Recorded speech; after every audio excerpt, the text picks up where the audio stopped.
What's going on, PSU Clementine? We are back with another podcast. This is the second big podcast in our series of podcasts that we have started. And I'm your host, Robokitty. And today we have me, Midori, Mikuru, Rarity, and Kilroy. Would you guys like to introduce yourselves? Hi, I'm Midori. I'm part of the development team. I'm Mikuru, and I'm also part of the development team. I'm Ciordi as well. I'm part of the development team, and today we have our guest Kilroy here today. Welcome, Kilroy. Thank you. It's good to be in this podcast. Did you want to tell us a little bit about yourself? Yeah, well, I'm pretty much a PSO veteran player for 16 years, actually. I've been playing PSO and PSU for a long time. And I have great memories from PSU. It's been fun. I miss playing this game a lot. I've been playing PSO, PSU back and forth. And, of course, PSO2 sometime. But, yeah, dude, I love Fantasy Star game. It's part of my life. I grew up playing it through Dreamcast, Xbox, and GameCube. So, yeah, about me, pretty nice person, and I don't like causing trouble. I'm not the type of person to troll or anything, and I'm pretty much enjoyable, like playing with other people, helping the Hans or anything. So just let me know if you need any help, and I'm glad to help you no matter what. So yeah. Well, awesome. I know a lot of us have the same feelings about PSU and the Phantasy Star series. A lot of us grew up on it as well, so it's wonderful to have you here, Kilroy. Thank you. Appreciate it. Yeah, definitely. And I forgot to mention myself, actually. I've been a Phantasy Star Universe veteran player for 4 years on the official Xbox 360 servers. And I'm here to help out with whatever Midori needs help with. So I'm not officially part of the help team, but I do help. And you're awesome, and also an awesome podcast. Yay! Yes. All right, so we just wanted to start off by going over what we said before in our first podcast, which was like a million things. So it's really hard to kind of go over them, but I'll just pick out the few things that we did discuss. We did talk about Endgame, which is more or less level 180 or more. S8 missions, custom hard missions that I know Midori has been looking at. S plus items, so things above an S ranking, and different equipment, and everything about that is pretty much custom, and a lot of that's going to be later. After we actually get the server up and running and things running smoothly, we can actually start to consider these things, but we just want to let you know that we do still want to hear ideas about them. We also talked about grinding, the system, money sinks. A lot of people are for it. EvoMag on the forum said that is something that we do need to think about as the economy. We don't want to have it go to crap like it did on the official servers where Macedo was pretty much junk. And we did also go over these topics, and we will be going over them again today. Will be the loot system, the tables drops, and also class race and PA balance, specifically for gun techer and war techer, just to not have it be such a broad discussion this time. And we did get some comments. One from Daniel Barker in our YouTube comment asked if we're going to be doing live streams, and we are planning on it. We have none scheduled yet, but we would definitely like to do live streams, maybe show you guys around for updates that happen, and we'd also like to have your guys' live feedback so we can answer questions right on the spot for you. So that's something we are doing, and we will hopefully do one day. Yeah, definitely. So on today's agenda, for this video, we will be talking about specifically balancing between war techer and gun techer, drops, rates, and systems, clan guild systems. I know that was brought up on the forums. A new rating system, and casino/offering systems. So I guess to start things off, let's start talking about the balance between gun techer and war techer. My specific thing is I wanted to make every class like have a specific job or reason. It's not. It shouldn't be like you look at it and say, "Well, I like using weapons A, B, and C, so I'm going to be this class." Like, no, we should have classes do specific things. They should have specific purposes. And from my post on the forums with just the massive paragraph about it, I consider Wartecker to be more or less a solo class. You're very durable. You have Resta. You have melee. You have, it's more or less a very good class to be on your own because you kind of have a little bit of everything besides, guns. But you have techs for the range. And Guntecker I saw really as like the range support because Acrotecker is more melee than range when you think about it, even though they do have techs. But Guntecker, I mean, they have obviously long range guns which have status effects. They have options to traps, which are also amazing for crowd control. And then they have the techs, obviously, the Resta, the Digga, all that stuff. So I saw them more as a support class, while I saw Wartecker as more of the up-in-your-face, melee, solo-ish kind of thing. That's how I see them. So what about you, Midori? Yeah, I agree with that. Although with attack techs in general, I think they should pretty much be the same. Because that's the one thing that they really do have in common is the same attack techs on the official servers. They both were capped out at level 30, unless if you upgraded through gas. Which we don't have. Do what? I said we don't have that, so I guess. Oh, well, yeah. I mean, that's true, but I mean, we can still change the levels and stuff of the techs. Yeah. I think it would be a good idea too that both of them have the exact same TP modifier. Wartecker was just slightly stronger than Guntecker with techs, which I thought made absolutely no sense. But yeah, I would like to balance it out between the attack techs. And one thing that I've noticed that some people want on the forums is S-rank tech mags for Wartecker. And I don't know about you guys, but I don't think that's a good idea. What makes you think it's not a good idea? Well, first of all, I don't know if you guys have it pulled up or not, but the damage calculation page that I have, or the document.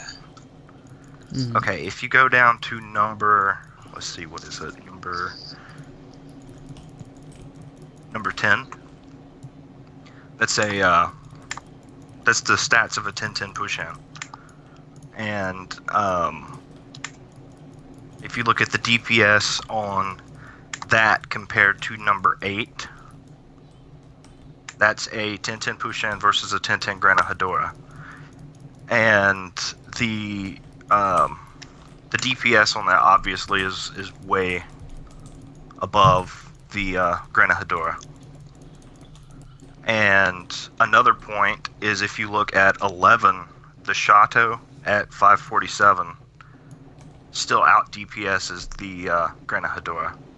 So I really don't think that it needs them, especially when Guntecker can use both S-rank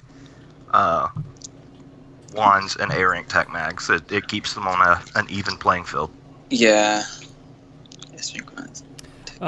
I've been actually thinking about the Guntecker and Wartecker balancing, and I was actually, because I did some of the calculations for you, Midori, and I was actually a tidbit confused on how, like, the only thing that really made the difference between the two classes that I was seeing was, maybe I'm just not seeing it right, but the only difference that I was seeing would have to be the TP modifiers.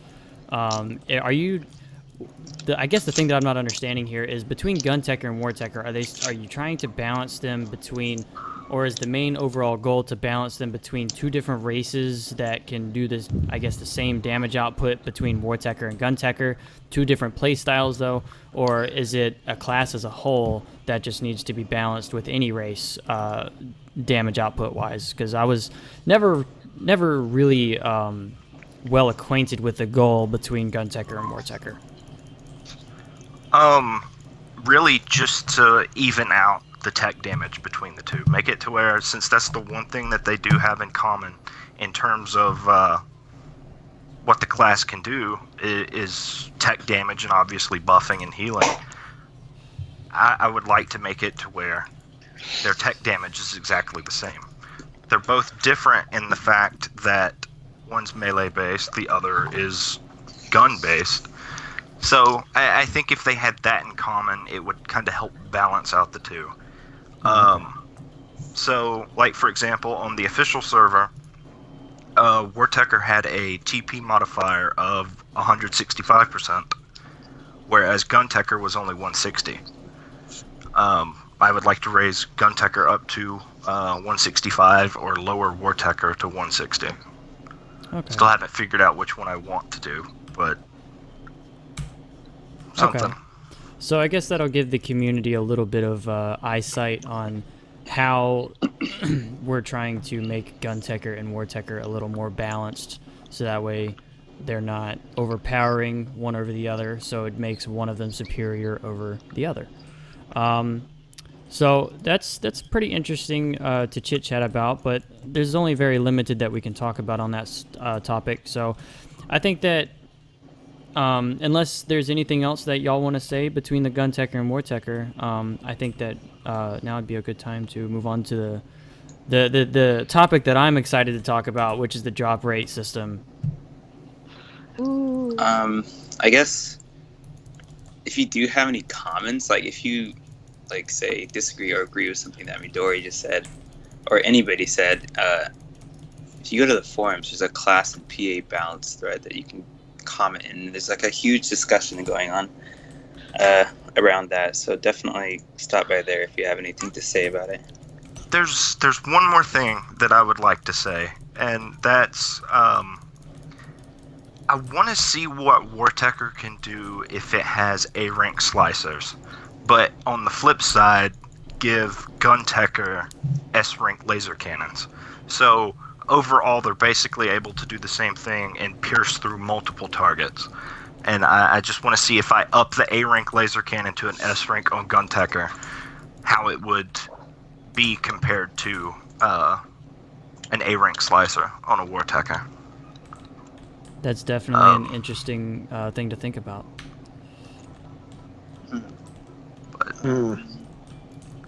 Well, I wish I can discuss about Guntecker and Wartecker, but I never played the class before back then. Yeah, because I'm not. Yeah, because I'm not a fan of Force. That's why I'm like more of a hunter guy, or Right. ranger. But maybe one day I'd like decide, oh hey, I'm bored. Let's try Force. And then you'll never go back to being a hunter again. Yeah. No, you won't. I used to play Fi Gunner mostly, and then I switched to Master Force, and I never went back to using melee ever again. Yeah, The 40 only- fighter for The me. closest I've come to like fighter is Acro Fighter, and that's about it. Yeah, Agri Fighter is good. I like Agri Fighter. All right. So I guess moving on now to the drop rate system. We have 4 different systems that we have been discussing and that we want to discuss and get y'all's opinion on, which is the official system, the split drop system, where everybody kind of gets their own drops, the vote system, Siordi's going to touch more on that, and the trade system mentioned by Crimson Knight on the forums. So I personally think that the split drop system is going to be a really good system, but it also, we have to think about the drop rates, because if the drop rates are too high, the split system could seriously cause some issues in terms of the economy, because then there's going to be too many items out on the market or on the server, which could cause a terrible break in the economy. So what do y'all think about that? You are talking about the system where if someone picks something up and it turns that it splits it into shards for everybody? No. No, okay. The Not system the that I'm sources. talking about is where everybody gets their own drops, sort of like Oh, okay. I'm Yeah. sorry. Yes, Oh yeah, PSO 2. So yeah, the first one. I think that's. I mean, it's not. It doesn't sound bad, but you don't actually know until you actually try it out and then see like how often things drop. But I mean, that's probably something we could do. I mean, we definitely could do it, actually. I think Adam said that Oh, drops can be separate. yeah. And one thing he did say though is if we do that, he wants it to be optional. He doesn't want it to be that's what you have to do. Oh, He so told like, me. is that like would that be an option or something like in the party? Yeah, like you have set order, set random, give finder. Oh yeah. He told me that the new system would have to replace one of those unless if they can figure out how to add a fourth option. They're not sure if they can, so he said more than likely it would have to replace set order. Which one, if we did that, which one do you think it should replace? I think it should be like give finder, probably. Because if you replace give finder, then I mean you're getting, if you have your own drops, you're going to be getting it anyway. So That's Yeah. true. That is a good point. I would say either give finder or set random, or not set random, but set order. Yeah. Well, I think that getting rid of set order would. I think having a round robin system is actually a great way to sort of evenly distribute items that are not being split drop. So say if you run a mission that has quite a few good drops in it and you have it set on set order, then everybody's going to get an even distribution of the drops. Because say if the split drop system has caused all the items to have a lower drop rate, then the benefit of distributing out evenly amongst your group means that maybe your drop rates are higher. But if you all want it to be equal, you have to set it to set random, so everybody gets an even distribution of the values inside the mission. Given that it's your turn to receive something that drops that's rare. However, replacing the give finder does present a good point about if you find it, it's yours. So the split drop system would definitely, in my opinion, I think you should replace the give finder over the set order. And Oh, sorry. Go ahead. go ahead. Okay. I was just going to do like a quick recap of the four systems. If we stay with the official, whether it's an option or not, I would say with some things the drop rate would have to be raised and other things that have to be lowered. I mean, it was so crazy the way things dropped in the official servers, and I didn't play any of the post updates from Japan or anything. Like, I did play on Xbox for a little bit, but not very much to know. So if we do stay with the official, where the drops drop for everyone and it's all shared, that we'd have to tweak it. Like I was trying to suggest, like if there's people in a party, to up the drop rate, because then there's no point in partying if you could just solo missions. And for the split drop, if we do that option, that would have to actually lower the drop rate of the mission, because again, everyone's getting their own drops. It's not one mission being run by 4 people. It's a mission that's being run 4 times, essentially, by 4 people. So that's why the drop rates will have to be significantly lowered if people select that option, because the missions will be, so much more frequent. The vote system that I came up with, which I was told is possible, is where the drops are shared. So one rare would have to be between all of us, but it would be something to where if it's a drop you really want or need, you could roll for it like most MMOs kind of do nowadays. And if you don't need it or anything like that, you don't have to. So the rares will at least go to the people who want or need it most, rather than just sort of random person number 5. And as far as the trade system goes, I think it's it's more of like a side option. Doesn't have to be the only way rares are dropped, which I think Crimson Knight did try to explain, which is where specific items would drop, say like item A, and if you get enough of drops from item A, which will drop for anyone, you could trade that in for the rare that you wanted. So rather than hunting for the rare, which is sort of a Phantasy Star thing, you would just run a mission, get an item, so many amount of that item, and trade it in. And that's just the one system that was brought up. And personally, I'm for any of them. It's just that we would have to tweak whatever we do. Like I said, the official ones we'd have to raise and / lower some of the drop rates, and for the split system we'd have to severely lower it. Yeah, I definitely agree with what you're saying about the trade and vote system. What I'm actually thinking about with the trade system is, or not the trade system, I'm sorry, the vote system. If we were to do the vote system, I think that there would have to be some way of reading a player's class in order to eliminate, I want to call them ninja looters, is how they're popularly known amongst the MMOs, ninja looters, because say if like a Rutsulu Rod drops and I'm a Vi Master, I should not be able to roll for that item because it is not for my class. But what if you have a Master Force? Then you should be running the mission on your Master Force if you want to get Master Force drops. I think that would present not only would it make it a more fair experience for everybody who's actually running their favorite class and wanting to gear up for that class, I think that it would also present a more of a dynamic, what's the word I'm looking for?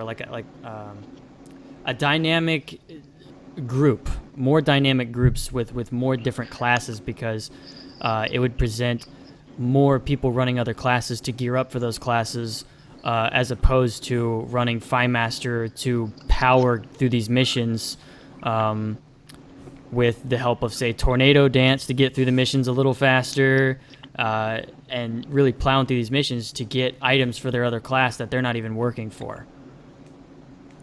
I can kind of see that point, and I know with PSU people play different classes all the time, but I do see that if you're gonna work for your class, if you're gonna work for your Master Force, that you're gonna have to do the missions on your Master Force. You're gonna have to be able to complete those missions on your Master Force to get those level items, especially when we start getting really, really rare stuff. Yeah, I can see that. Yeah, It sounds interesting. That brings up a problem with drop charts, though, and the fact that we want the community to spread out. If there's certain stuff that drops in one mission, you're only going to have a few different classes actually wanting to do that mission. So if there's a mission where the Rusula Rod drops, you're going to have nothing but Fort Attackers and Master Forces at that mission. Nobody else is going to want to do that. So it would take a lot more work on updating the drop charts to make that to where everybody would want to really run every mission. What if we had like a good weapon for each class? No, that's not probably a thing, because we'd have to have a good weapon for each class in every mission if we wanted to go with that system. Well, actually, I kind of disagree with having a good weapon in every mission to keep the spread out of the community on different missions. I think we talked a little bit about, very small amount on the last podcast, about the crafting system. Maybe, throughout all the missions, you would add synthesized items, maybe boards, maybe recipe items for those boards, to the missions that, maybe you have to run those missions that you can't get a weapon drop in order to get an item that you need to craft a weapon for your class. So say I'm running a mission with Midori, and he's playing Master Force, and I'm playing Fi Master, and I want an item to craft a new double saber, and he wants the Psycho Wand or something. He can run the mission to get his item, and I can run the mission with him to get my item. Both, we're still running the mission, even though there's no official weapon on that mission for me. I'm still running for something to benefit me, rather than a straight-up weapon. Yeah, there's multiple things, especially if we make grinders rare. There'll be armors, there'll be armor, parts. There's a lot of things we can run besides weapons. That's true. Okay. What about the trade system? We haven't really talked too much on that. Whew. Back in the trade- official server, everyone's scam. I know. Yeah, you had to have Everyone's- like a freaking middleman if you wanted to not get scammed.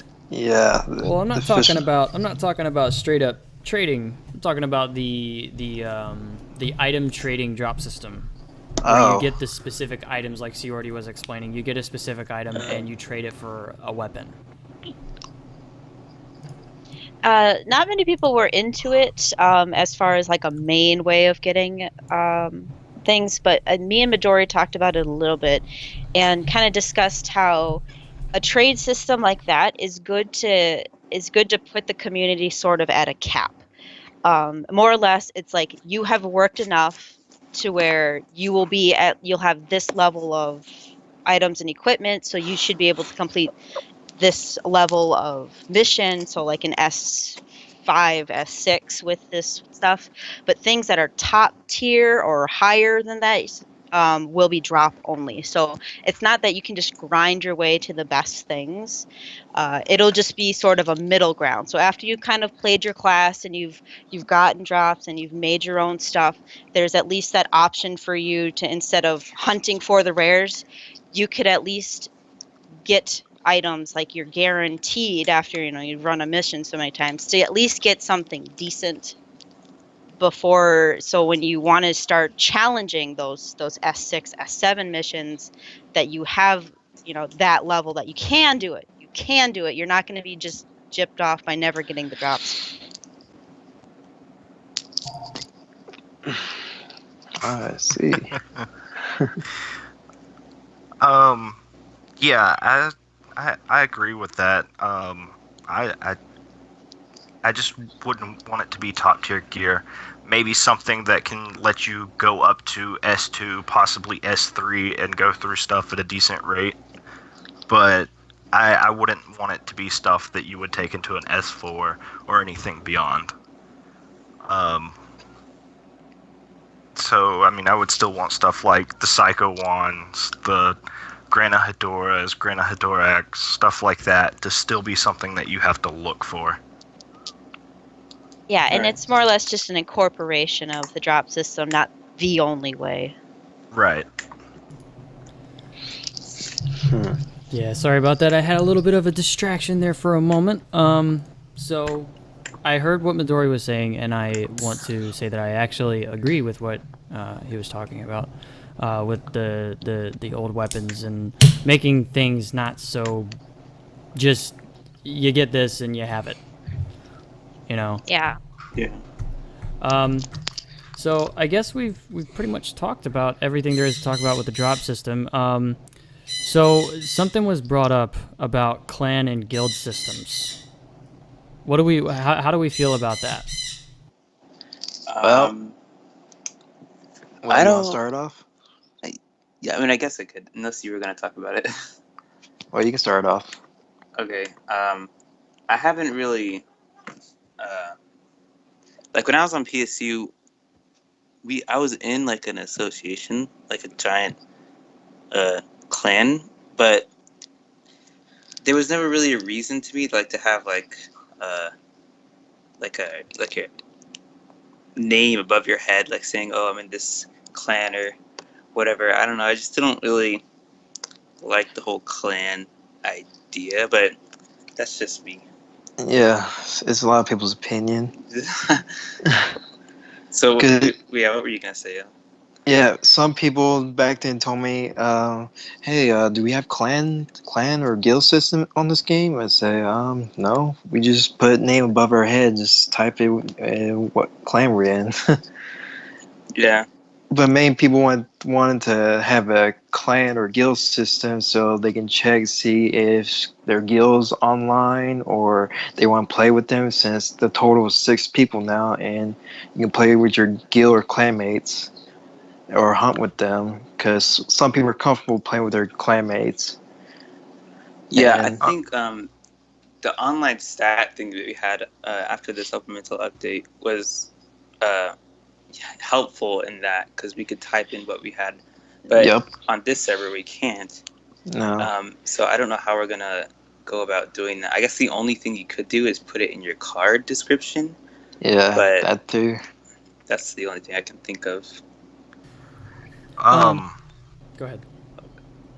I was gonna say, yeah, whenever I talk to Adam, the thing that he really he thinks that it's really not necessary to have any kind of guild system, but he pretty much said the same thing that Mikuru just said. The closest thing that we're probably going to get to that is having the online status that you could have on 360 or JP above your head, and it's just a custom thing. You could type in anything you want. But a lot of people used it for that, to have a clan tag. Mm-hmm. Well, I would have to actually disagree to some extent about that's the only thing that we could do, because I was thinking about that specifically, actually, because I had quite a few friends that were all in a group, and we always hung out, and we always wanted our own name for ourselves. So we ended up recreating characters eventually with our clan names in our character names. And what I was thinking was actually not so much have a clan chat or a clan window, like a clan roster and all that on the actual game, but maybe have it so that way whenever you, per se, join a clan by some maybe external means, like we have a raid call, so clan members could have their own passwords to their clan chats, their own clan rooms, their own room, everything. That there could be some kind of link between that and PSU that displays a clan name. Maybe not have all the fancy features that every MMO has with a clan chat, all that. But maybe just a clan name that signifies that you're in a clan, and nobody else can copy that name because you have to actually be registered somewhere to that clan.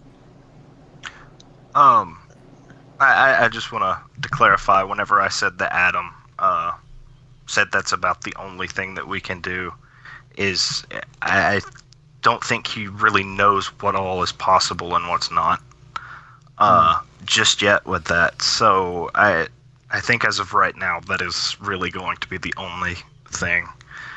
But no, I mean, if we could have something other than that, it would be cool, but it depends on if he finds out if certain things are possible or not. Okay. Mm-hmm. Yeah. As of right now, he doesn't think so. Yeah, I would say we don't know if it's possible or not, but things like a clan room, I think would be interesting. Like a room that your clan specifically can go to. I know, again, that's way beyond, but that would be something interesting to add. Yeah. Well, is a place for your clan to meet up. Yeah, I just know like we're gonna PSO too. I know we're going to be talking about it later, but I mean, we may as well go ahead and read off this question on the question part that we're going to do. And the very last question that I collected was, is a clan/guild system going to be something possible in the future? And Adam's exact words are, the closest you'll get will most likely to the guild system, the closest you'll get to a guild system is one of the custom player status that was on JP and 360. While a guild room would probably be possible, I wouldn't know how to indicate that you're in a guild otherwise. So, again, a guild room could be possible, but okay, how do you tell that you're in a guild if there's no in-game guild system? Yeah. Yeah, that's difficult. Probably Well, maybe it could be. Go ahead. I was thinking the only thing I could think of is if you had a guild room, you would just have to know the guild password. But then we'd have problems like the room password. You'd have problems with people like telling other people who are not in the guild the password, and then they'd be coming in robbing your storage. Yeah. Well, it's not only that, but like how do you tell what rooms for what guild other than the password? How does That's it know? true. How do we know that everybody's not going to end up in the same room? So you have like 10, 15 different people that put in a password. Each password's different, but they all end up in the same room. Yeah. That's the problem, I would assume anyway. Mm-hmm. And I believe there's a cap on how many people can go in the room. What I would think that could probably be possible from a experience program standpoint would be some sort of door in your clan leader's room, and that door leading straight to your clan room, as like. For example, you go to New Days from the 4th floor, you walk into the New Days gate, and then it takes you to a menu.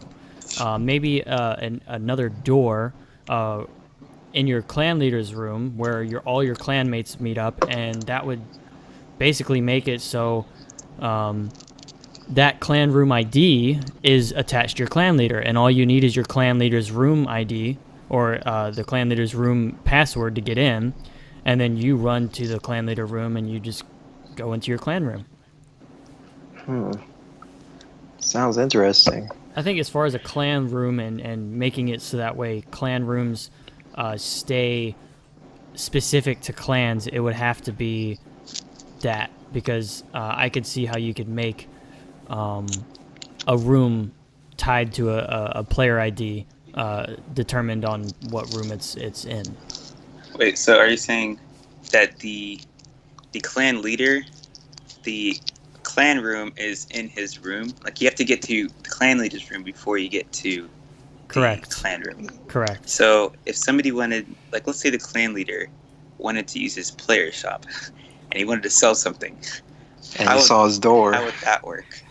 Like, you well, see there the would item have to be listed, but you there would can't have to get be some tweaks, some extra things to think about before I guess that would be implemented. But it's a way that you could have a clan room. Maybe you could have a clan shop too. So maybe your clan leader opens up his room, but not only his room, but also your clan shop, because people can go into your clan room and look around. I don't think that a clan room should be closed out to people who don't have, closed out to people who are outside the clan. Maybe you have a clan shop. You know what I'm saying? And in terms of decorating the clan room, it could be just like the room system that only your clan leader has access to be able to decorate that room. So if you wanted to put, say, what is the little photon bubblegum looking machine? If you wanted to put one of those in there, you'd have to give it to your clan leader and tell him that, hey, I want to put this in the clan room. I want to donate this to the clan. And then your clan leader, similar to how guilds work in other MMOs, they all have a guild bank, and usually the higher ups, the guild leader has access to it and nobody else. So that would be similar to donating to a clan bank, I guess, giving it to the clan leader and having him place it in the clan room. Right. Sounds pretty cool. So as far as a clan guild system, I think that would work out best. Yeah, I mean, that would also be, if we do that, it'd be way down the line, but yeah. I mean, is it hard to add another door? It would have to go along the lines of modifying one of the rooms. Yeah. But maybe a teleporter. I don't know. Yeah, I think actually Midori, that's actually a really good idea. Teleporter. Teleporter works. Yeah. Clan teleport, because then the clan leader could pick up his clan teleport to open up his shop. Maybe. So, anybody else want to add anything on the topic of clan guild systems? No? I'm good. Yeah, I'm good. We pretty much got everything settled. Okay. So the news topic that we're going to talk about is the new rating system, and I think Midori had something that, I mean, I'm looking at our reference sheet here, and Midori's right next to it. So Midori, you have anything that you want to introduce? So in the last podcast, we talked about like items that were like S2, S3 rank. We can't, as of right now, the icons that I was talking about, like the S2, S3, that would replace S, we can't use those. That would require a edit to the client, And it's not that it's impossible, it just depends on whether or not Adam and Tony want to do that in the future.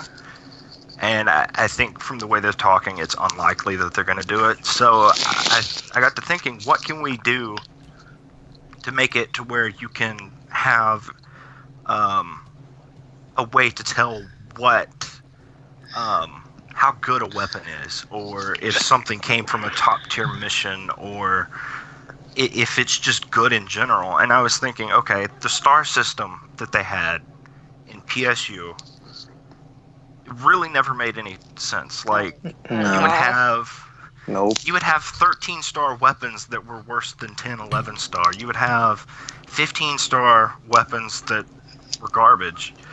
And I was thinking, maybe start making it to where the rating actually means something. Like, top tier weapons will be 15 star. Ones that are a step below that, 14. Worst weapons will be 1 star. But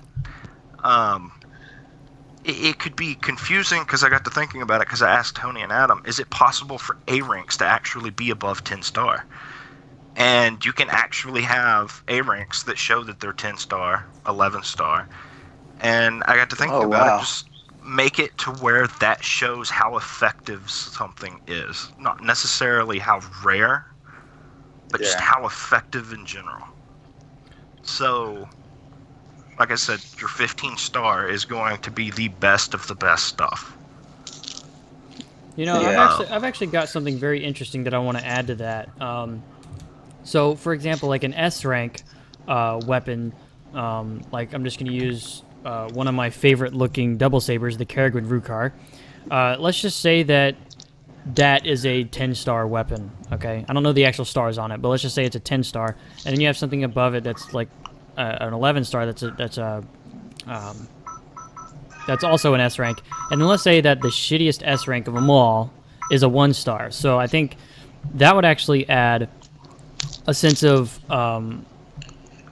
like, whenever you sell something, it would be, okay, instead of just I have a Karagwin Rukar, it's I have this double sabers, this many stars, this much Meseta, or even maybe tie that into the grinding system, which would be like, okay, a 10-10 weapon would be 15-star, if it's, depending on what the damage or what the stats come out to be.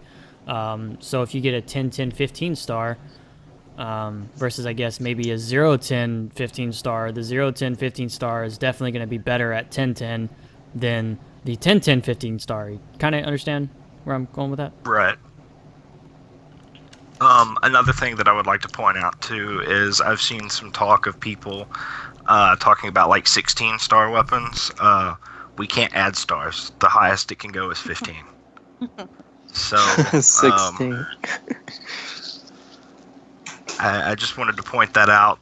That way there isn't any confusion, because I don't think it was brought up in the last podcast, but I remember seeing something about 16-star weapons in the comments. But no, I think it would be nice to actually have that rating system mean something.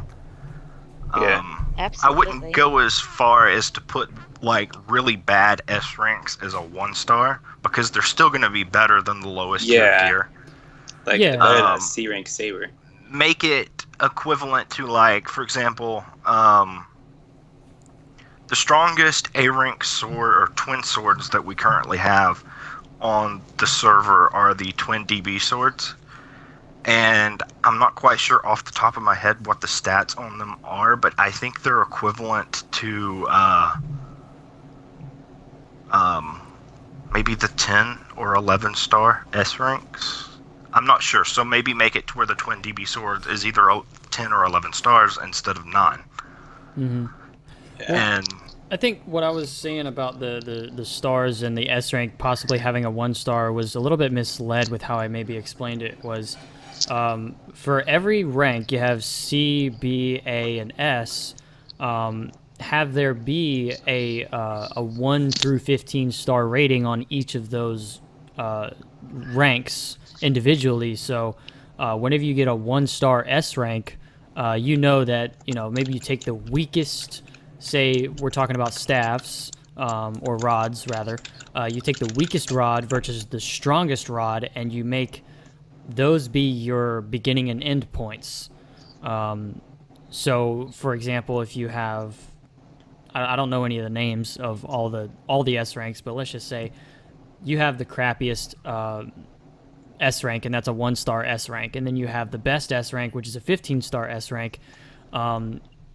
You can kind of use the star system to gauge where you are in terms of S rank power, if you kind of understand what I'm saying. So if you get an S rank and it's a 10-star, you know that you're at least more power. You're stronger than more than half the rods on the game. I mean, that could work. But yeah, I mean, I haven't looked into it too much as to like what I would want what rated. But I think personally, I think it's a cool idea to make it to where people can recognize that something's good. Yeah, instead of it just really meaning nothing like it did in the game. It just, and I think that would also help. Idea, Go ahead.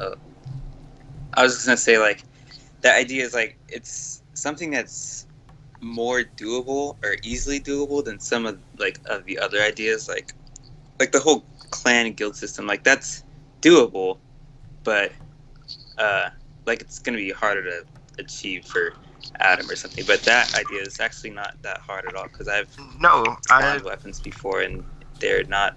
It's not hard to like change the stars or anything. It's really simple. I mean, really, the hardest part is figuring out what you're gonna rate what. Yeah, that's it.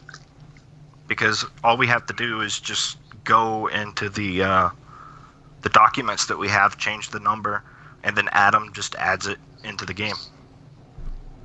So, I mean, I know it's a little bit more complicated than just adding it, but okay, so I have a question. So we have all these weapons. So yeah, we could use that system. But what about for other items that have stars, like clothing? Would that just be the same, or? I guess keep the same. I would actually say remove the star system on clothes. I don't think should be even. I don't even know what Sega was doing with putting a star system on clothes. I know, right? Its rarity. Yeah, it doesn't on the clothes, do anything. it doesn't make sense. I think for materials and stuff like that, it's a good idea. Maybe that actually be rarity instead of it being like, okay, well, how good is this item? That's actually how rare the item is. Like, for example, the a luminous coat. Like Cursaline, Vulcaline, all that, 9 stars. You got it all the time, and your names would scroll up on the side of the screen, and it was just really annoying. And 7-star plus was originally supposed to be, okay, now you're getting rare items, but then when you constantly, after AOTI, see that scrolling across the screen, it's like, these aren't rare anymore. So Cape doll. Ooh, look at you. Yeah, I hated whenever I got a 14-star item, and it was like, I went to my shop immediately. I abandoned my mission, and I went to my shop because I was like, I want to sell this. I want some more Meseta. And it turned out that it was like maybe 10,000 Meseta, which was like a penny. It was really a letdown to find something with so many stars and it just be worth so little. Right. And I think going back to the weapons here for just a second, I think that also the way Midori is talking about the star system is it would also present a sense of direction for new players. Because I've introduced a couple new players to this game, my friend, my girlfriend, a couple others, and they don't know anything about the game. And I think that having a star system to gauge how good a weapon is would help steer new players in the right direction rather than going for cosmetic. They would actually increase their power and be more successful in the game. Yes, I agree. Or at least know that they have something of value. That way, if they don't want it, they can sell it instead of, oh, well, I'm just going to NPC this and it's gone forever. Yeah, I did that a lot because I didn't know exactly what went on the market because the star system, I thought something was rare, but after a while I started getting all these star drops and it was like, I'm just gonna NPC this because every time I go to my the shop to search it up, it's worth nothing. So after a good while, I just started NPCing everything, and I think that the star system would make players avoid doing that. Another good example that I can think of for this system is I ran Seed Express a lot on 360, and there were 2 different armors that could drop at the end of that. You could get the Armus line board, or you could get the Yill line pre-made. And while getting pre-made armor isn't really all that great, let's just say you had 2 at the same percentage, regardless. The Armus line is 12 stars, the Yill line's 15 stars, but the Armus line is hands down superior to the Yill line in every way. It gives you TP, accuracy, ATP, gives you 4 endurance. The defense and stuff isn't enough to make it... I mean, sure, you're going to take more damage with the Armus line, slightly, but it's not enough to really mean anything. And it's sad that, okay, 15-star item, it's worse than this 12-star. Why is that? Mm-hmm. It doesn't make sense at all. Yeah, and I think that would again steer new players, and it would actually make it easier for veteran players to identify items rather than trying to remember every item in the game to say, okay, because whenever I played, I didn't know that a Psycho Wand was worse than a Ritsula Rod, so I always used Psycho Wands. I always did, just because I liked the way they looked, and I don't remember how many stars they had on them, but had I known that the Ritsula Rod was better, I would have ran with the Ritsula Rod than the Psycho Wand. But I think that the star system will make an easy and go-to mechanic to identify items on their value to players. And that's another good example of the star system. The Psycho Wand, for the longest time, was the best rod on the game. It was 12 stars. Mm-hmm. Then the next rod that came out that actually beat the Caduceus, or not the Caduceus, but the Psycho Wand was the Caduceus. It was 14 stars. Okay, that makes sense. Then the first rod to come out to beat the Caduceus was the Ritsula Rod. Super awesome weapon, 13 stars. I don't understand. Why? That doesn't make sense at all. Why are we going backwards? So, Wow. yeah, I think some kind of change in a way would be good. I mean, we would have to explain it in a post, really good, and make sure everybody understands that. Because I can see that if people don't know about it, that have played the game before going into it, it's really going to be like, okay, why is this? Yeah, definitely. All right, so good talk on the rating system, and I think that we're going to get quite a bit of good feedback on that. But one of the last things that we have here on our agenda is the casino offering system. Okay, so the offering box is the first thing I'll talk about, and that we just happen to be standing really close to that actually right now.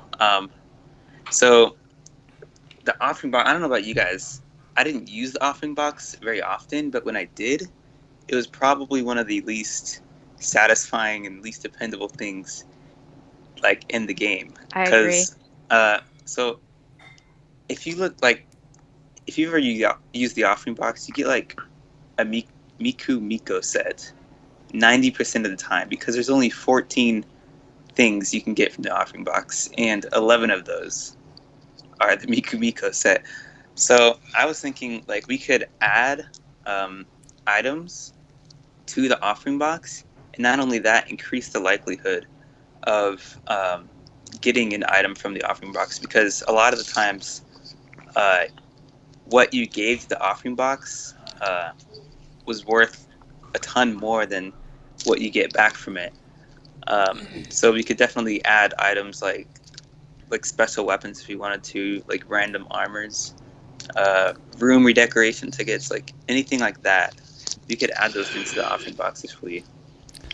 That would be a wonderful idea for maybe seasonal weapons, things that maybe we won't update the game as much, so you can get things that the rare Rappies would drop.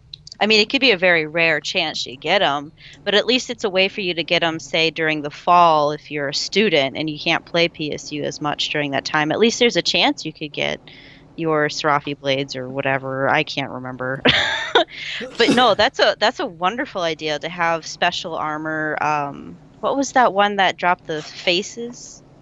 If anyone remembered? Oh, wait.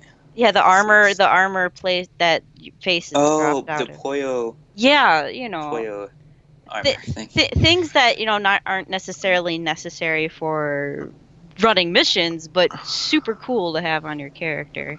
Yeah, things like that, like auras and Yeah, cool armor effects. I would have to cool little actually. weapons. I would have to actually say that this kind of goes back to the drop system, the trade system specifically.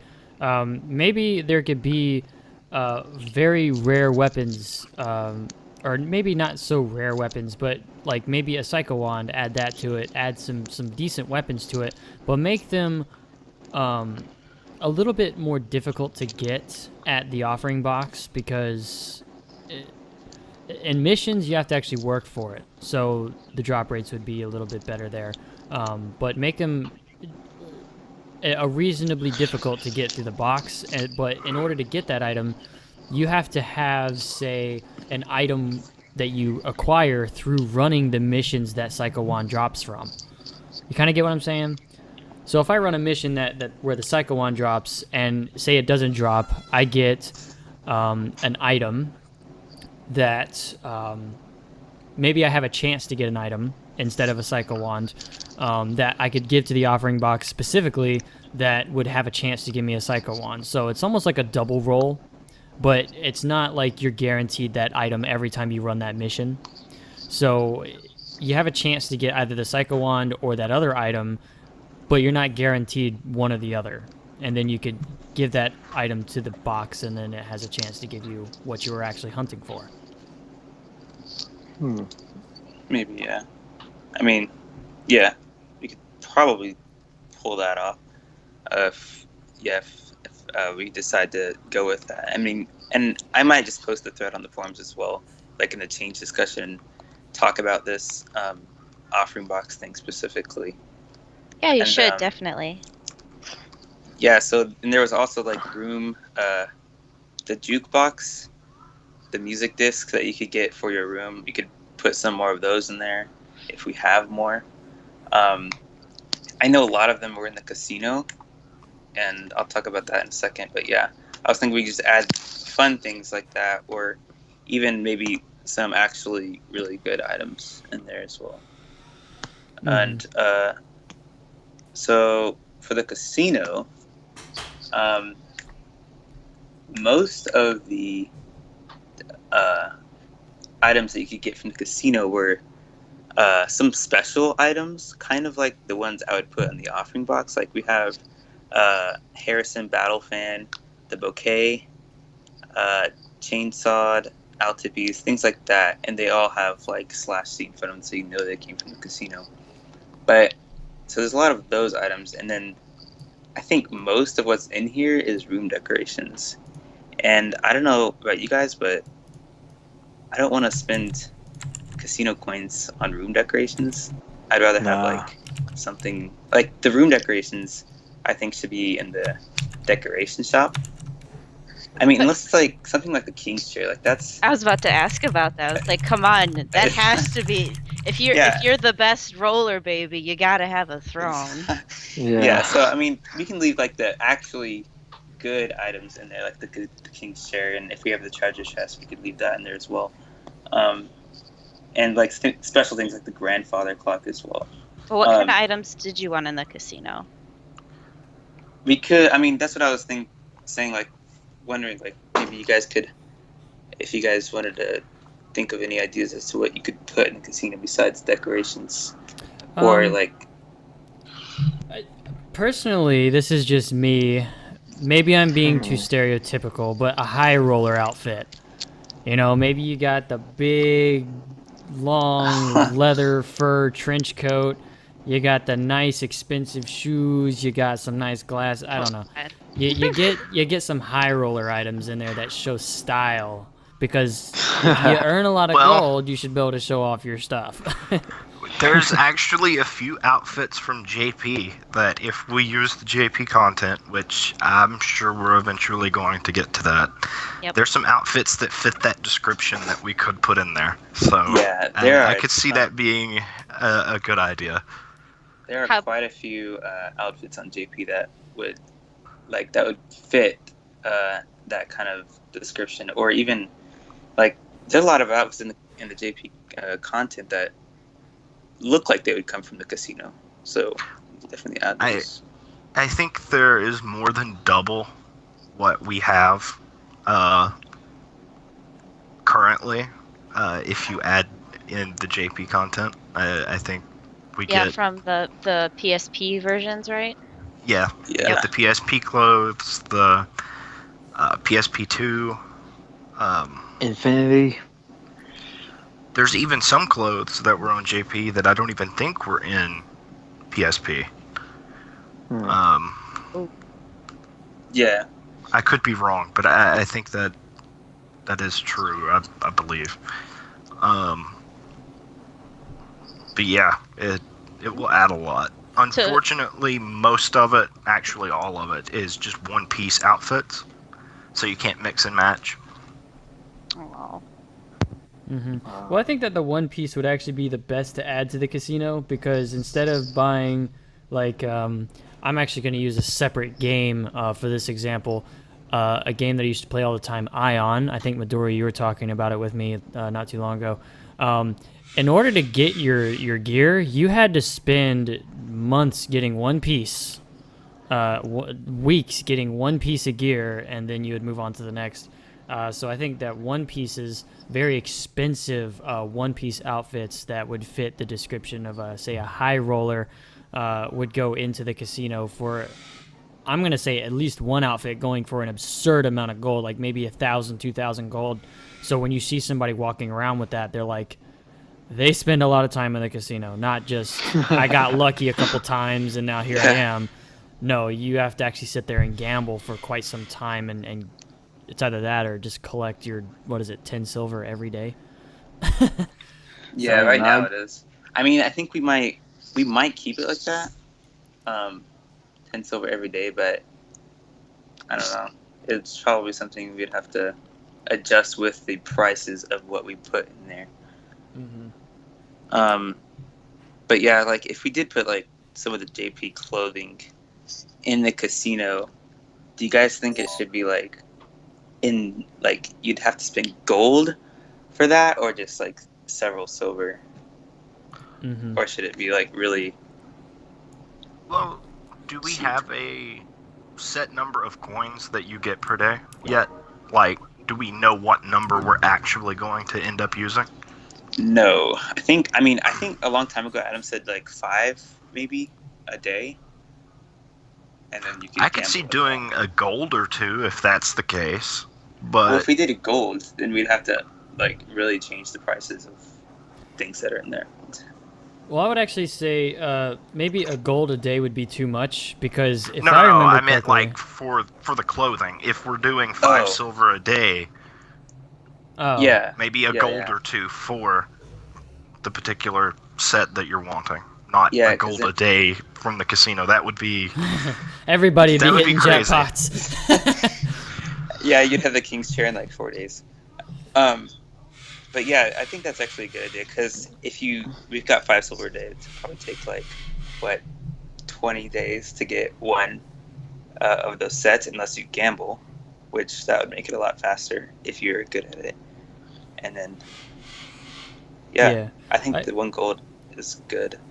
Yeah, I think for the majority of the outfits should be 1 gold. However, for like some of the like at least like one piece of clothing that says like, for example, Marmalade Adam, he has on his signature on the forms 1,500 gold jackpot. I know that's obviously he gave himself a lot of gold to do that, but we should have it so that way at least one piece of clothing. So if you see somebody walking around with that, they're like, wow. You know, it kind of goes back to the rare items that I was talking about on the last podcast about, you know, a drop rate being like, you have that item, wow, you're awesome. Sort of like a display of, I spend a lot of time in the casino, so maybe 10 or 15 gold for a piece of clothing, or maybe even 20 or 30, you know, just like one selected item to be that expensive. Yeah. Like the King's chairs for like the casino right now. That item was really hard to get, I guess, and the official server I only had one. I never had one. Me either. Mostly because I didn't care about the casino, but The way I got it was I just collected coins for like 2 years until right. I got it. I had 2 King's chairs, and I remember so clearly getting them because I collected my what was it, 1 silver a day for the Yes. for it. I got my 1 silver, and I had put it down on one of the on one of the numbers, and it landed on my number, so I got a lot of silver for that. So what I started doing from there was putting 10 silver on one of the thirds, like 1 through 12, 13 through 24, etc. I started putting 2 bets down on those at a time, and I eventually got up to 3 gold. So I just put my all 3 of my gold on 1/3, and I got back 9 gold, and I was able to buy 2 King's chairs, if I remember correctly. Were they like 4 gold apiece? Yes. Yeah. So that I remember having 2 of those just because I got lucky one day. That's about it. Well, that's the way casinos work. So I am not a gambler, so I'll never go there. Oh. All right.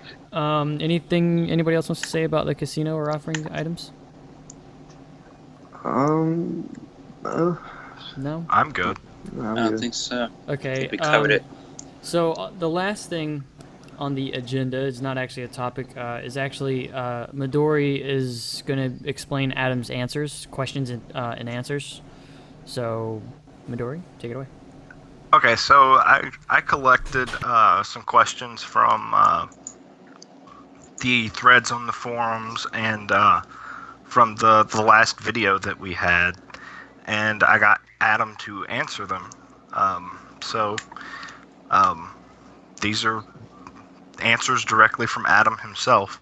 The first question, is it possible to have some kind of HP indicator for bosses? Adam said it's not likely. There's no in-game UI that exists to utilize in this manner. The best I could do is a side notice with remaining HP in a percentage. What do you guys? That actually Yeah. wouldn't be bad. Just a side notice is pretty efficient, I think. Yeah, I think Yeah, I think that would actually be very good because it's kind of, well, in my opinion, I really don't like the fact that I just wail on a boss until he finally falls over, and it's like, okay, this is getting, oh, he's dead. Okay, finally, you know. So having a percentage, I think, would actually be a really good, just to have definitely. something. yeah, a lot of people know that I like to time attack, and it's really, that would be useful to be able to tell, okay, well, I'm at this certain time right now. Do I need to just abandon or kill the boss? Oh my gosh, I know that pain. I know it so much. Because it's just like you know the calculation in your head. You have the HP by heart, but then if you miss once, I mean you don't because you're a tech user, but if you miss once, ooh, and let me tell you, being a beast happens all the time. Anyway, continue. The next question is, can there be more randomized enemy spawns in missions? Adam said, I actually don't know what you mean by this. Spawn patterns are actual altered enemies. Question mark. Both can be done, but it isn't likely to happen for a very long time. So, would you guys want more varied or randomized enemy spawns Nope. in missions? No. Personally, I'm okay with not. No. Personally, I would like to see, and if he's talking about in terms of positioning, not just the same formation, I think that would be something that I would like to see personally because the way the enemies spawn now, Midori, you can run Seed Express. I can run White Beast. Siordi, you can run like the fourth floor mission, whatever. We all know the spawns. We all know where they spawn. We all know how they spawn. We all know what spawns. I think having a more of a randomized spawn will actually add some dynamic attributes to time attacking rather than, okay, I gotta be at this position, and if I'm not specifically at this position, then I'm not going to get the time that I want. Rather, okay, where is everything? I have to get through here, clear it out, get to the boss, clear the boss, and be done. Rather than, being able to just know where everything spawns. I think that would actually add a little bit more of a dynamic view to the game. I can see that. I mean, that overall, I think that would hurt time attack events quite a bit, because then if enemy spawns are different, like if you're not getting the same mount and same spawns for everybody, then you're not on a fair playing field, because some missions with certain spawns take so much longer to do than others. Yeah. So, well, if you're wanting to do something like that, I think limit it to certain missions, or maybe even potentially have an option to turn that on and off.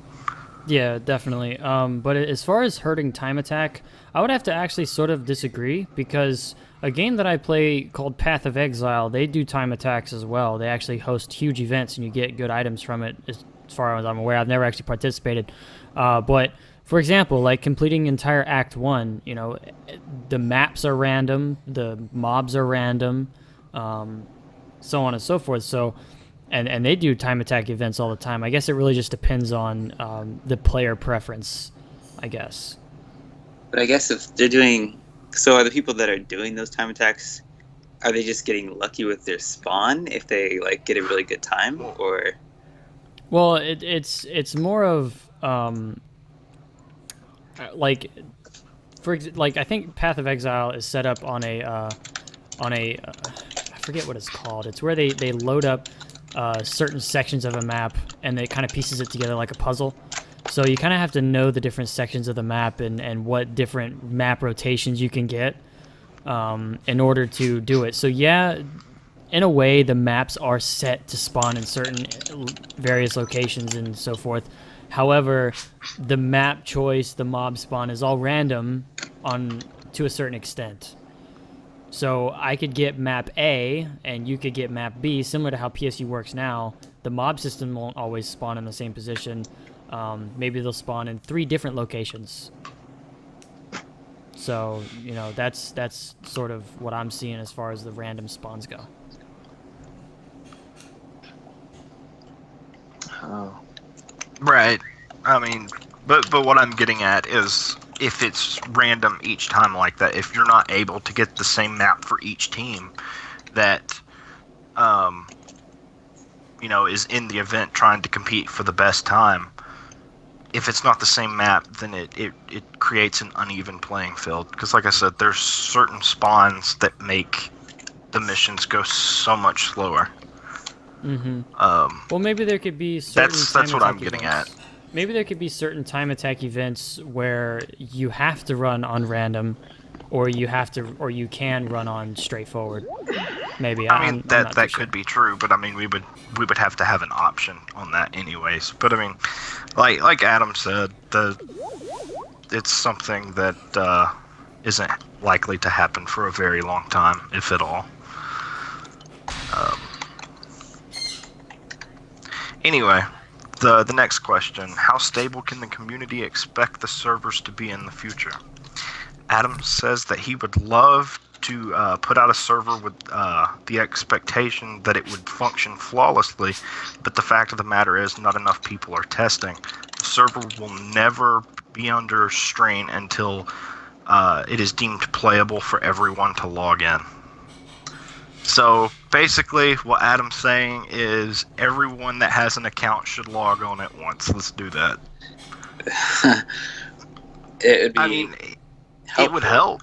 Yeah. I mean, we Um, kind of had that with the first day, and that did help, obviously, because we fixed all of those server deadlocking bugs, or at least most of them, I think. And like the first day, we had only like 60 people could log on before the server crashed, and then. But now I think we can go even higher than that. Like, I don't know how high we could go, but if we did get everybody to log on, it would definitely help stress the server. yeah, I mean, even if it wasn't everybody, just like more and more people in general would help. Yeah, definitely. Go ahead. I was It's gonna like, say that I feel like the only way that I could see that happening though is like if we announced it like on the Facebook or anywhere, really, even in places we're not technically supposed to announce it. But I mean, I have to agree with Adam though that until we say that it's pretty much fully up and running, I don't think we're really going to see a massive amount of players get on. yeah, Just because they just want to wait till it's finished. Yeah. right. Well, Play it. I'll have to actually say that, with players wanting to wait till it's finished, that's actually not a good way to make it finished, because if you wait till No. until it's visually appealing to where it looks finished, it's not actually finished because there is no stress testing on it. You have to break things to fix things. So, if we overload the server by having a lot of people on, maximum players on at once, and people trying to log in all at the same time, running missions, leveling up PAs, leveling up characters, it's going to present stressing for the server to be able to calculate everything that's going on and try to get these players that are trying to log in into the game, trying to keep players that are currently logged into the game and running their missions. You got to break things to fix things. So if on that note, if you want the server to be fixed faster and more accurate, you got to log in and play, because you can't Yep. fix it and have it right unless you kill it. You have to break it to fix it. And something that we need to do as developers is try to more or less stimulate, give people a reason to play. I know a lot of people aren't interested in grinding and leveling up because they know their character is going to get wiped. I mean, because it's, again, the alpha. They Yeah. know it's not going to stay around, and that really kills their motivation. Yeah. So maybe when we do start getting things more stable, like the PAs and class leveling up, things that are kind of general with, developing your character, as soon as we get those down, maybe give incentives like, okay, when the actual server comes out, maybe we'll give you the Puyo Puyo thing, or, we'll give you a gold in the casino for helping out. So regardless of what they do, whether they reach cap or they just play on occasion, at least they know that what they're doing now, they'll get rewarded for somewhat, because not many people see the server as what you said, Robo, which was break it to fix it type thing. Not many people are going to get that. People kind of just want to get stuff. So maybe we could find an incentive for them to come in that will help get more people on the server to break it for us. Mhm, I like definitely. that idea about the whole giving people the gold casino coins or whatever, so then they can spend it when they get on the server. That'd be Yeah, really cool. definitely. And yeah, even just logging in, reaching the player cap on the server, and maybe if the server's already full and it can't hold any more players, still try to log in, because you have to really stress the server out. Even if you're just logging in to talk with people, not really leveling up, not really caring about how your character looks, if you're just logging in to talk to people and really populating the server, we can really see where the server's weaknesses are, and we can patch those up and make it strong. Whether you're running missions and testing stuff or not, you're testing just by logging in, because we're basically gauging the stress of the server, its limits. And whenever we know the server limits, we can fix those and make it even stronger. So, I like to say one more thing, and to other people, ask your friends around or any veterans, who play PSU, just get them over here and help out, because we need more people so we can build the community stronger. Because like I said, Robo, this is like a community's helping build in this game.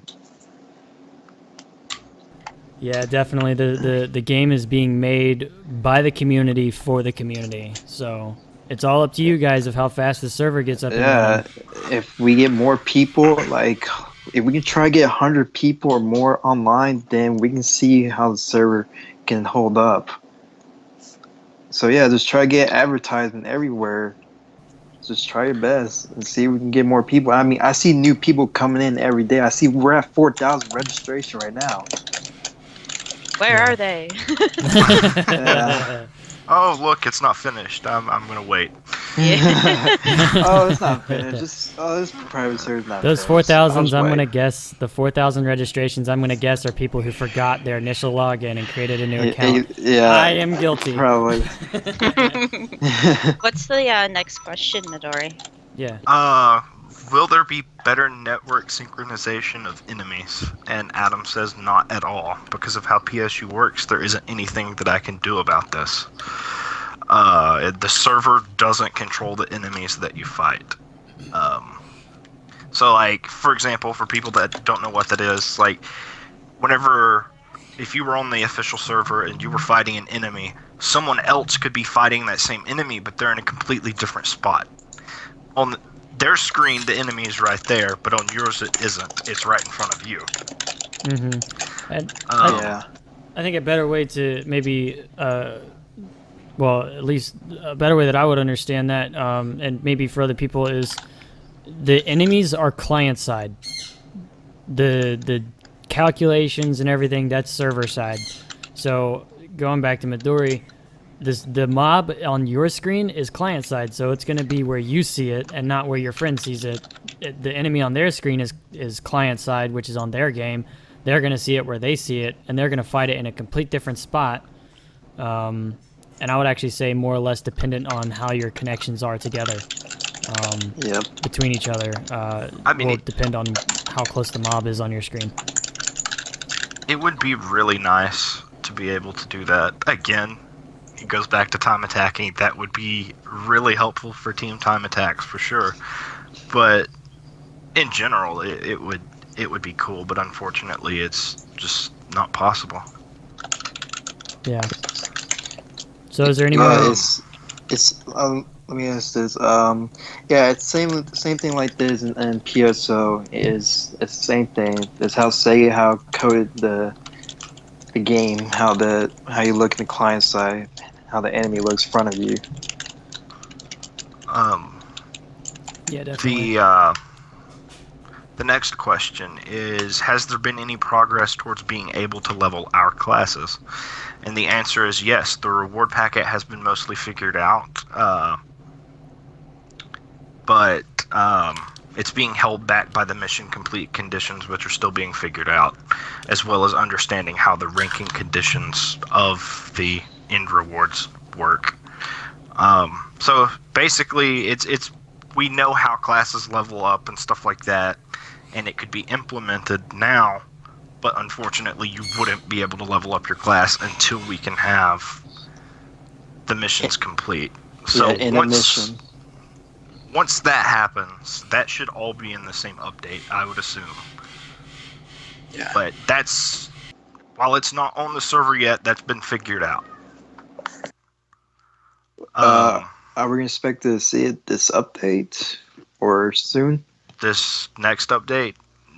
I don't think so. We have no idea, really. Let's see.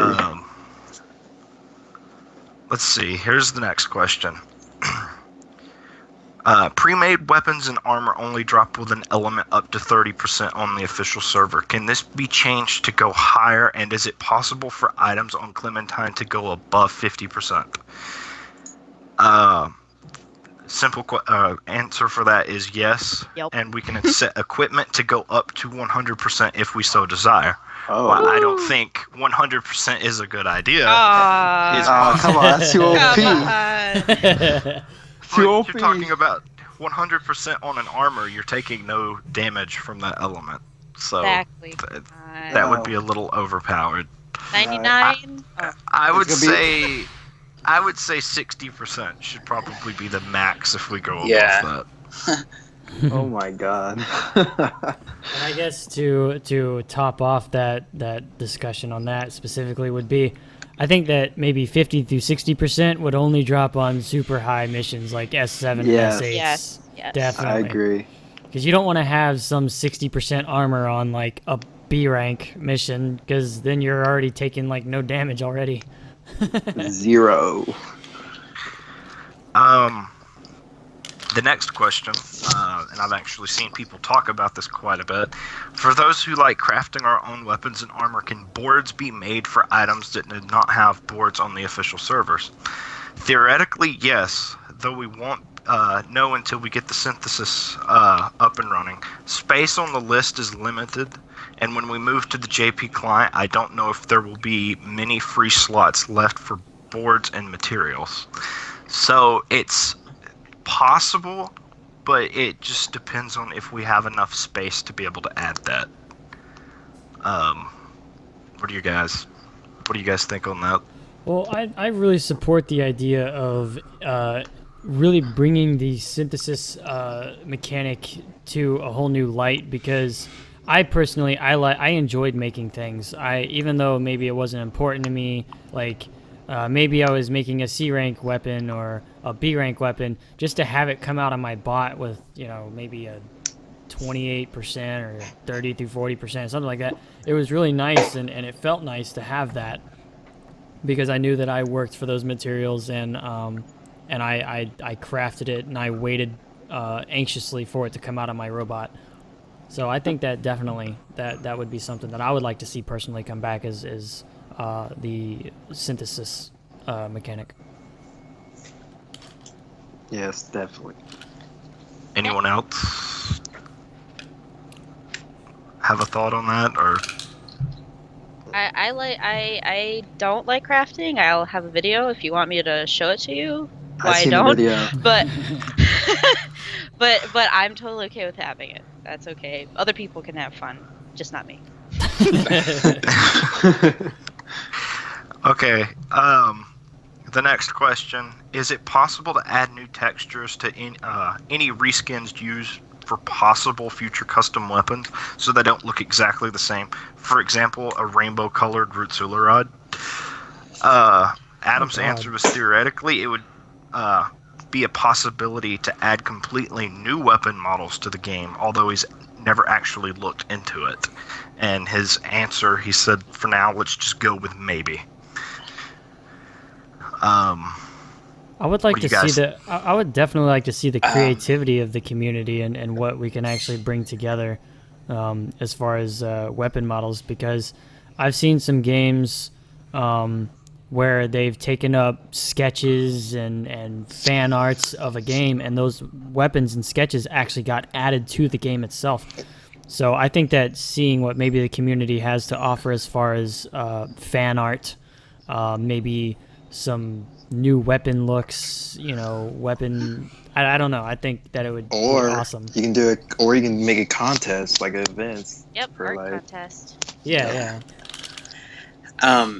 As far as the textures, for like the reskinned weapons, I've done a lot with the textures in this game, and I think people might be surprised as to how many textures are reused. And I'm not talking about the model; I'm just talking about the texture on the weapon itself. So, a Psycho Wand. If we had two Psycho Wands, we couldn't make one rainbow and one not rainbow. Rainbow Psycho Wand. Wow.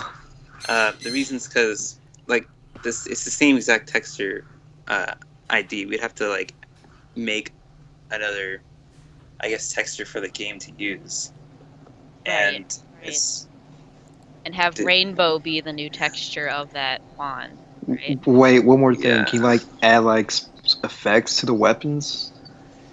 I don't know about that. Didn't Adam experiment with that? I remember him saying something about. I'm not sure if he was answering someone's question on the forums or we were talking about it in our chat. But he was talking about taking the sparkle effect from the Black Heart and putting it on a different weapon. That'd be cool. Do you remember what he said about that? If that was possible or not? I can't remember. I don't even remember him talking about that. I kind of do a little bit, and that would be interesting. So we can. I think he said we can transpose different effects. I don't know about changing the color, but we could do the Gouda skull, the bubble knuckles, and put that on a sword. I mean, I think that's what he said was possible. Add the bubbles to a really rare Rappy suit. There you go. That's Let's just squeaky clean Rappy. Make it like Oh have my like a God. shower cap on. I thought we were Oh, getting goodness. rid of. I thought we were getting rid of the rating on clothing, or wanted to, anyways. Yeah. Well, maybe not. It doesn't have to have a star rating on it. Just maybe it's one of the Rappy suits that's only one of a kind, you know? Having Special. bubbles come out of its butt or something. I don't know. I'm done. Oh, Hey, then you could actually say, pardon the pun, but that is squeaky clean Rappy. That was the last question, though. That Yeah. Yeah. Well, I mean, technically, we already answered the last question Yeah. when we talked about the clans and guilds, so no point in going over that again. But Okay. yeah. So I guess to wrap things up, let's talk about the future for the podcast and whatnot. Ciordi, did you want to say anything on that? Let's see. We did go over a couple of new things. I know I would love to hear a lot more responses for the casino items / offering box, because there's so many items to this game that many people maybe didn't know of or didn't use, but I would love to have some input on that. So maybe next time we go about, we could have more of like how many coins do we give out a day, things like that. That would be awesome. I don't know. Anyone else think of something that they would like to discuss in the next one? Yeah, I would actually like to say this is something that I've always wanted to do on my personal YouTube and my personal Twitch and everything. Graphics for the podcast. The main members of the podcast are me, Robokitty, Ciordi, Midori, and Mikuru when he can be here.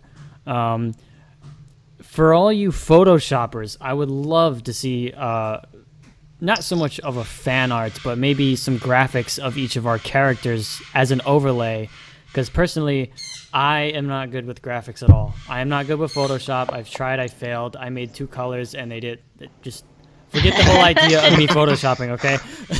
But I would seriously like to see some graphics made for the podcast by those who so far are really enjoying our podcasts.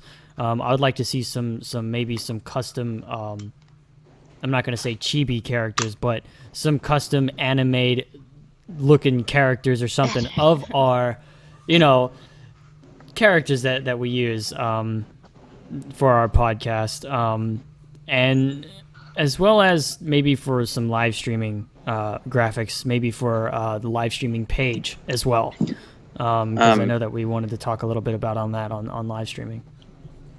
If I can participate in that graphic thing, I would definitely be up for that, because like I've always liked doing that. Like even for the Clementine forums, I made that whole background and the banner on top. Like it's just what I like to do. So if I can, I'll probably try doing that, or at least participate in that little fan thing. Yeah. oh, Go ahead. I was gonna say depending on what kind of information I can get from Adam between now and the time we do the next podcast, I would like to talk about what we could potentially do inside higher rank missions beyond S4. Like, what could you expect to see that makes it so much more difficult? More mobs, higher HP, higher defenses, faster attacks. Name some stuff. Yeah, definitely. But yeah, I would definitely like to talk about that, especially S8. I showed Ciordi, Mikuru, and a few other people kind of like some ideas that I have, and I don't think they're very nice overall. I think I'm a pretty evil person for coming up with that, but... Whoa, my mic changed magically. What I said at this point of the video was actually muted. I was a derp and forgot to unmute my mic, so I'm recording a snippet of the video. However, what I was saying was some people are waiting for the server to be complete to actually play. However, the server needs more people to test things out and break things in order to complete it faster. We need more bug finders and knowledgeable players about Phantasy Star Universe. With that being said, I think Midori actually had something he wanted to say before we wrapped up the video, so... Give us feedback on the change topics. We only see a select few people really on there often, and it would be cool to see more opinions from more people.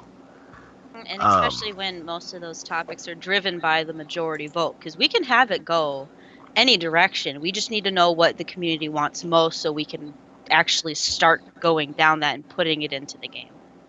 Again, my mic was muted during this point of the video. However, we did ask Kilroy if he had anything that he would like to say before we wrapped up the video, and here's what he said.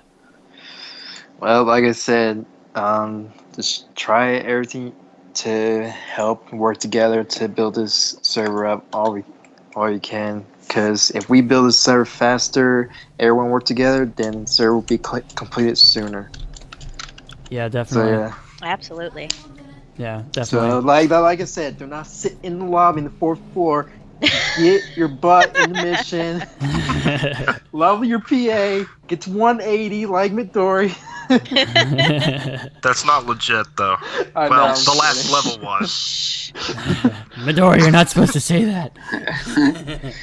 Only GMs can be in AFK in the lobby. Come on now, just go on mission. Like max level is 180 now. Come on. Yeah. Well, I mean, I wouldn't necessarily say that people have to get on and run missions if they don't want to, but if we could just at least get enough people on the server coming into the lobbies, chatting, and stuff like that, I mean, that would still help. Yeah.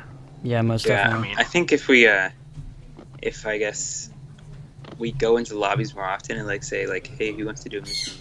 I think that'll kind of make more people like get up, because a lot of people just sit there and just chat They just wait to be offered to go to a mission, and then once they get the offer, they take it. So Yeah, definitely. Wait, is the join parties working? that'll work in the next update. Oh, I see. All right. Exclusive. So, I guess in closing, is there anything that we haven't thought of? Comment down below. Like I said, post on the forums, comment on the YouTube. Let us know. If you want to join the podcast, we would like people with ideas who are willing to discuss them and available and able to talk online. So if you are willing to get into our Skype call and chit-chat it up with us, we get that a lot of people want to get in on these podcasts. However, we don't want to bring people in just because they want to come into the podcast. We want to bring people in that have ideas that really want to get in and really talk deep in detail about certain things of Clementine. So tell us that you want to join us, yes, but also tell us why you want to join us. What do you want to talk about? What do you want to see in the podcast? So yeah, just let us know, because like I said, I can't stress it enough. This is by the community, for the community. So without further ado, thank you for joining us, Kilroy. Thank you. It was fun. It was fun having you. I had fun chit-chatting it up. I appreciate it. I have fun enjoying talking all this about PSU and the updates oncoming and new stuff. I learned a lot of stuff today. I appreciate it. Yeah, it was nice having you. And a big thank you for everyone, from everyone, all of us on the podcast. Big thank you from us for watching and making it to the end. You guys are awesome if you guys made it this far and not just clicked at the last couple minutes of the video. Thank you guys for watching, seriously. We do a little bit more than just get on here and talk it up. We do organize throughout the week what we want to talk about, and mostly what we talk about is what you guys talk about on the forums. So again, if y'all want to see us talk about something, let us know. And I guess from us at Clementine, we'll see you next time. Ooh. Later. See ya. Bye. Bye. Kilroy signing out. Humor out.